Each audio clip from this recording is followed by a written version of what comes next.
In the following situations, identify the agent exerting the force and the object on which it acts. State the effect of the force in each case.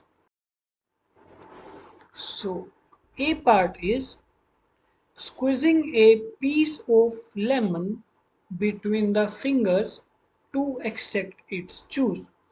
हमें question पूछा गया है part A में कि अगर हम fingers के बीच में लेमन को स्क्वीज करेंगे, ये हमारी फिंगर्स हैं और इनके बीच में हमने लेमन को स्क्वीज करा, तो अब हमें बताना है कि कौन से एजेंट ने क्या क्या क्वेश्चन पूछेंगे। फर्स्ट कि एजेंट क्या होगा और on which force is applied, कि किस पर फोर्स अप्लाई किया गया है।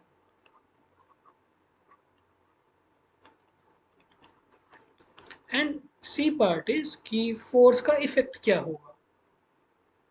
ठीक है, ये हम स्पेलिंग दोबारा लिख लेते हैं, इसमें थोड़ी कंफ्यूजन रह गई थी। सो पहले पार्ट में हमने क्या किया, लेमन्स को स्क्वीज किया with the help of our fingers.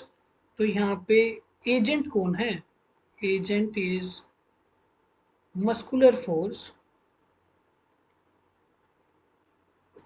और फोर्स किस पर अप्लाई किया गया, फोर्स अप्लाई किया गया लेमन पर। ठीक है, और इफेक्ट क्या हुआ,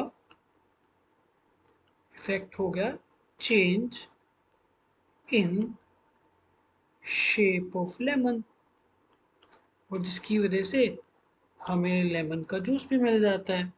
ठीक है, अगर हम बी पार्ट की बात करें, taking out toothpaste from A toothpaste tube. अगर हम अपने हैंड से टूथपेस्ट को स्क्वीज करके पेस्ट निकालते हैं, तो अब हमें बताना है कि इसमें एजेंट कौन है एंड फोर्स का एजेंट कौन है एंड फोर्स किस पे एग्जर्ट हुआ एंड फोर्स का इफेक्ट हुआ, इफेक्ट क्या हुआ। So we apply muscular force on the toothpaste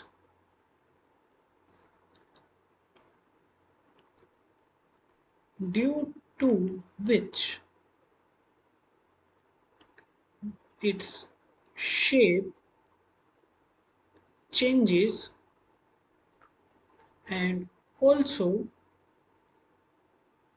paste comes out।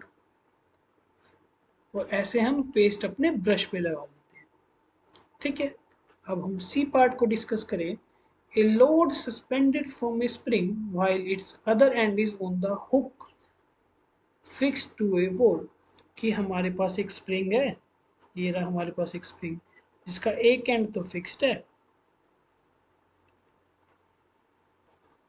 And इसके दूसरे एंड पे हमने एक मास को अटैच कर दिया, ये रहा हमारा मास।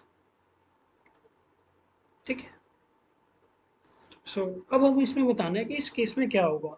सो in this case weight of block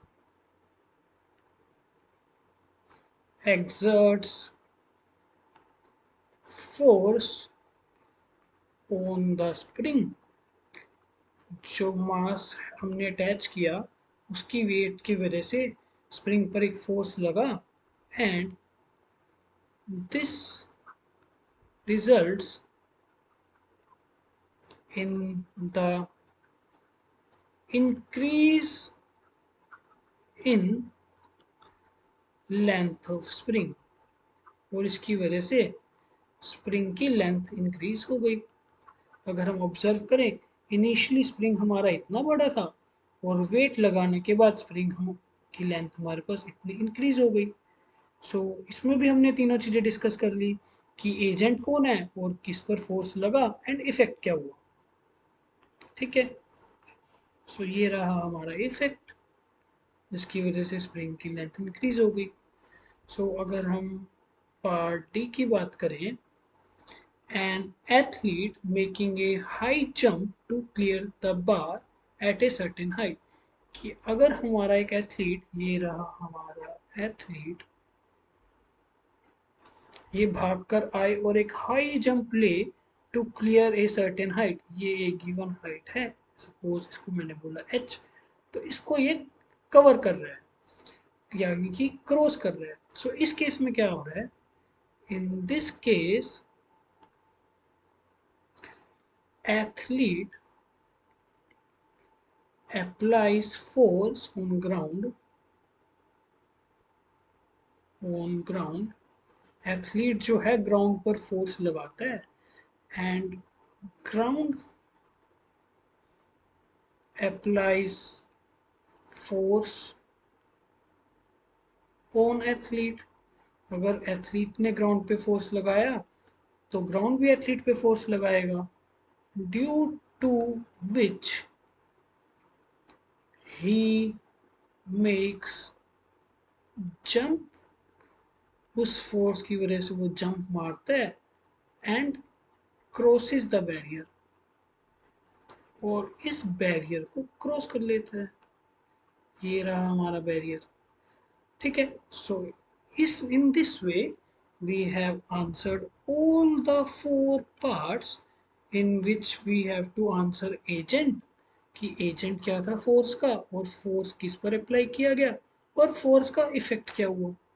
so we have answered all the four parts.